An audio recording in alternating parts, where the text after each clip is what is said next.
افغان بچه آریان خان میره 2 هفته 3 هفته شده در خانهش است، 1 روپیه نمیمونه مصرف کنه، از سر تا پای فامیل حمایتش میکنه، لباسای نو برش، چکر بیرون هر طرف هم که میبرش میگه اینا کتیم هسته.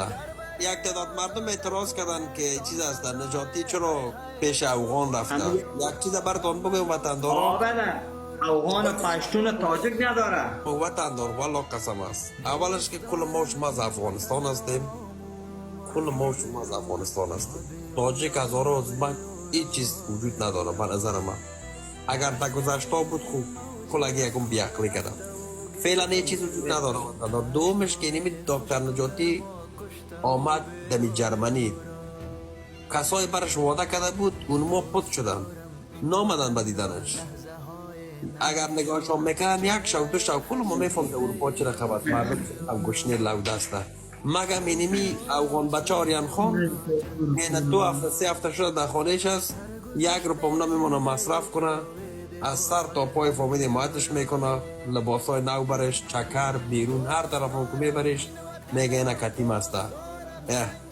بس اونو آریان اتانا آریان افغانانا اونو افغانا ما چون میگم کسی نگه که من از کابل هستم، از کندوز هستم، از تخار هستم، مید به من اونجا مهم نیست که پشتون هستم، ازبک هستم، هزاره هستم، تاجک هستم، دیگه فرق نکنم. ما کل ماش یک انسان هستیم، الحمدلله مسلمان هستیم، ماش ما برادر هستیم. خاک در سر اونمون نفرهایی که دیوال مای بند ما آمده اینمی برای ما پشتون نیست، بیادر ما فهمیدی مثل بیادر و مرا دوست دارم، ما دوست دارم نه سالگو وطن داره گل جیب ازی جیب من نیست، جیب مایه دیانه سالگو برای ما عمق انسانتگری کرده یعنی کارد بانکی خود لالا ما بخش نمید